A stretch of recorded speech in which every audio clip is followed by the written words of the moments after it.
Hey guys, welcome back to the channel and I hope you enjoyed my new intro. I've been putting it together across the last month and a half or so and finally settled on something that felt like it represented my practice. I really want to enmesh my experience of the month more into these videos as opposed to just favourites, and I think that that's happened organically across time anyway.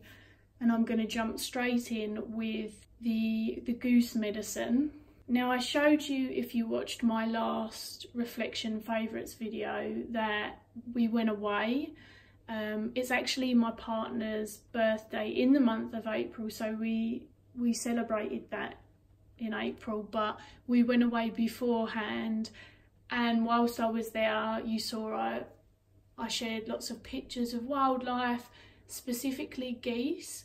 And when I came back the beginning of April, I really dove into some of that goose medicine, very specific to the various breeds that I saw, and kind of really expanded and stretched my experience with goose medicine. This is one of many gorgeous Canada geese feathers that I collected from when I go and visit the geese locally. The Canada geese are the only ones that we've got locally, but they are beautiful and they do love to drop feathery gifts. This isn't my biggest. I have a really stunning one that I'm obsessed with, but in honesty I just picked up what was closest to me to represent what I was talking about. I have continued to work with bear medicine. As you can see, bear is on my altar, and if you want to hear about my processing of bear medicine, I have actually done a video on it and I'll link it above now. Aside from working with animal medicine, I feel like my practice was very simple in the month of April. Not lacking, just very able for me to focus on exactly what I did. When we got back from being away, I was having a massive pain flare-up which has continued, and so sometimes in a way that helps me to simplify things anyway. But April was National Poetry Month and I freaking love poetry. I love the blend of tarot and poetry, and some of you may remember from last year, myself and Kim, who on Instagram is under Heartland Magic, we create a monthly tarot challenge based on celebrating that month and helping to encourage people to utilise poetry in a creative way to connect with their cards. It's something that me and Kim really enjoy. We did it last year. We also did the Poetry Day, which I believe is in March. Because I was focusing on tarot poetry this month, you've probably already recognised the Wild Unknown deck. I'm not going to show you loads of it. I'm surprised when people haven't seen it by now, but not everyone has. This is my go-to tarot poetry deck. I guess, if I'm honest, it's really just becoming my other soul tarot deck, and it is the one that I enjoy doing poetry with. It's the one that inspires me the most to do that type of writing. It just happened naturally. I think it was when I did a blackout poetry challenge ages back and I used the Wild Unknown, and then it's just been that deck always. It definitely is just a really big connection for me, and it gives me a lot of room to sink into my explorations and understanding of the cards as well. When Kim and I create challenges together, we tend to like to do it so that it's not a prompt every day, but rather a prompt a week, to give people time if they want to pull the cards early and sit with them, or it takes a while to write the poetry, or even just so that they're not required to like bam, bam, bam, write a piece every day. I know that I certainly couldn't do it. I'm pretty sure Kim could, but probably wouldn't feel called to either. So we chose 4 prompts. I'll share them with you quickly and then I'll read you one of my poems. And the reason that I've chosen to do that although I hate hearing myself read my stuff back, and I will have to listen to it in editing, is because I'm really becoming aware that some of you simply aren't on Instagram, and I'm trying to bring some of the content that I share on there over to here if I feel comfortable doing so. The 4 prompts, week 1 was the death cycle holds tight. What blocks me from releasing death's grip and creating space for rebirth? Week 2 was your bones know. What inner wisdom can I access to ease moving forwards? Week 3 was pack your bags. How can I prepare for my own rebirth? And finally, week 4 was the phoenix rises. How will this benefit me? We had a real lovely selection of people join in with us, and honestly, reading other people's poetry just really brings me a lot of joy. It really moved me. There were so many poems that moved me in completely different ways, and everyone had such unique styles as well. I always find my style just seems to change based on what I'm writing, and of course I'm not an experienced poetry writer. I'm sure that poets of old would cringe at the structure of mine, but that's really what we were pushing against, is people not feeling like they had to do it a certain way. No perfectionism, no elitism. That's why it's just such a wicked experience. And so I will share my first poem with you and show the picture so you can understand what card I pulled. As you can see, my card is the Empress, and this was week 1, asking what blocks me from releasing death's grip and creating space for rebirth. Like this fallen flower, I sense the loss of time, craving the sensation of you blooming within my body. As time slips by, I see myself frozen, no longer the maiden and not yet the crone, but the mother evades me just as mine once did, cutting into old wounds to see if they'll still bleed. Toxic blood is no longer welcome in my veins. I want to see a different ending to this story. My tongue no longer laced with the bitter taste of resentment, instead reviving the taste of life's sweet gifts.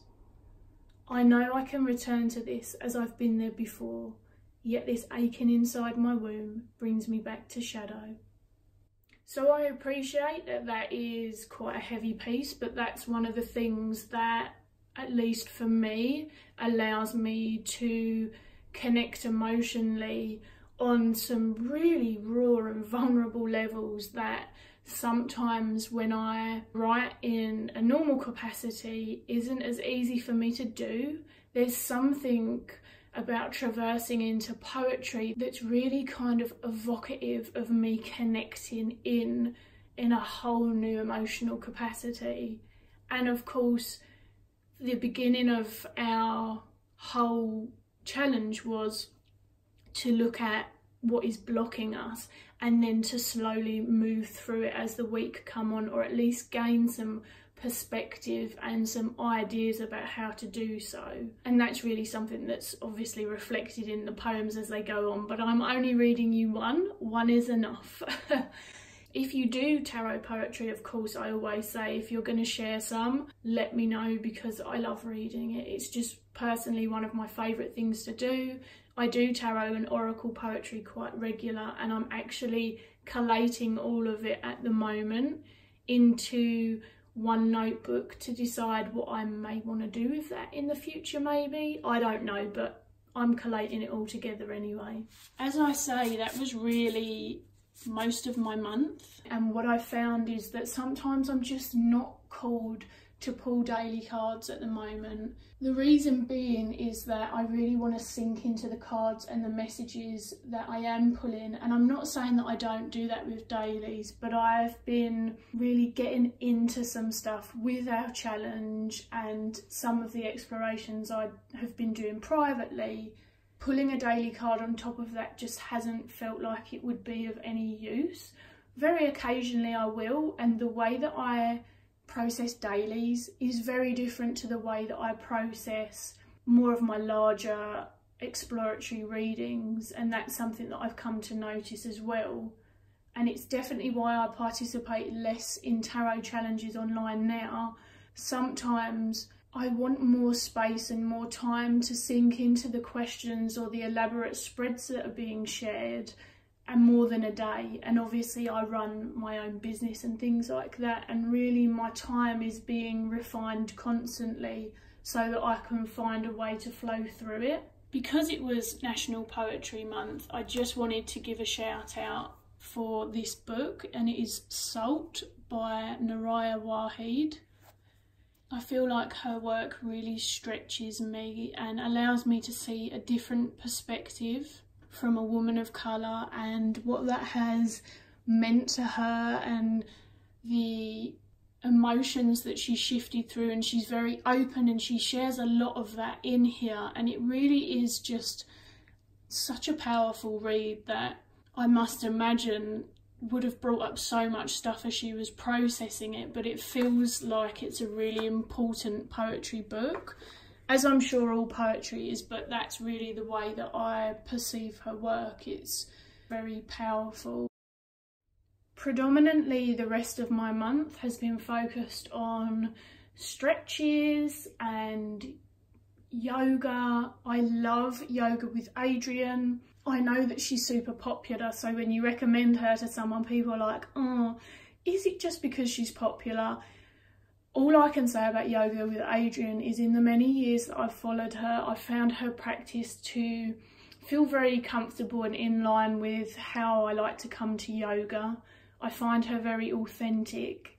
When I could do more with my body and when I was more flexible, and I went to a different type of yoga class, and it was very easily become about what you could do and how well you could do it and what it looked like, and a lot of it clicked into some unhealthy body perception stuff for me. And whilst it was amazing and I was becoming really strong, there was a lot of stuff going on.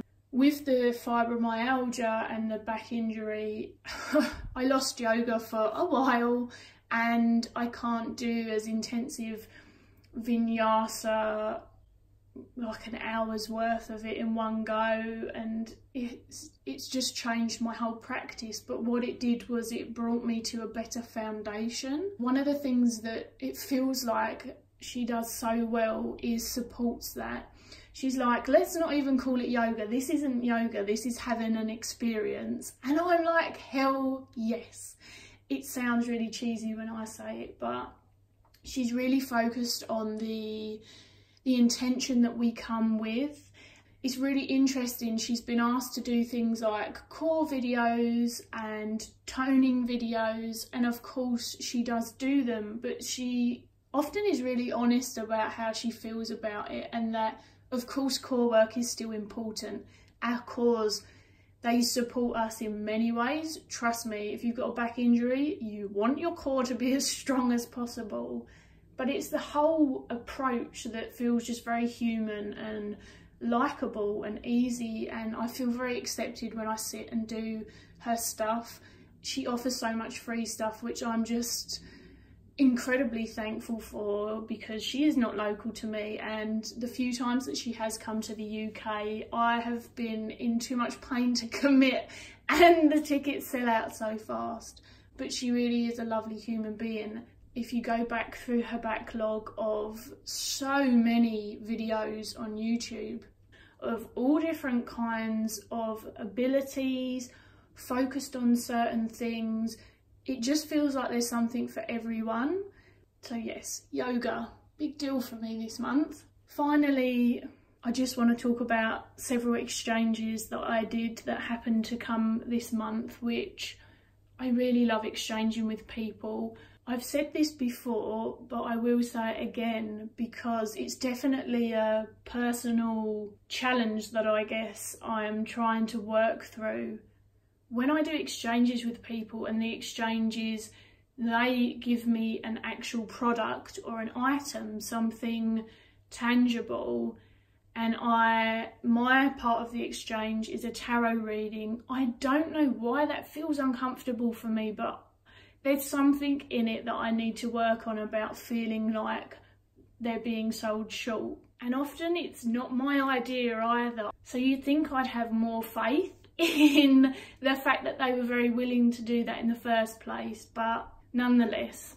I mean, the first exchange I'm going to talk about was with my lovely friend, and originally she didn't want anything in return, and I was like, no, stop sending me stuff without having anything in return. Let me do a reading for you. She sent me a beautiful book, which when I've read it, I'll include it in a favourites video. A gorgeous piece of artwork, but also was included was the animal oracle, which was lovely timing because I added the bear card to my bear medicine video. So here is the gorgeous animal allies. It is an indie deck and it doesn't have keywords. I know that those are things that people like to know. You can already see it doesn't have keywords. I'm really impressed with it so far because it feels like the creator was very genuine about how she came to animal allies and working with animal medicine. She mentions people who came before and inspired her, many of which we share in terms of inspiration. And I love the name Animal Allies, how she came to it and wanting to be respectful. But mostly there's a freaking snail. For those of you who don't know, I have a giant African land snail. They are beautiful, beautiful, beautiful. I used to have 3. Sadly, only one little Slimer left now due to age, but I adore snails, big, small, any variety. I don't get rid of the snails in my garden. I know gardeners aren't fans. Actually, when I garden, I'm picking these snails up one by one and moving them into the borders of the garden.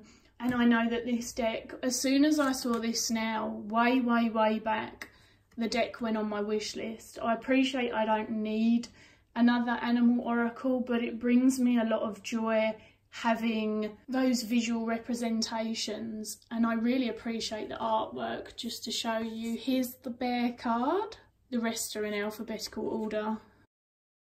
The armadillo, the little ant.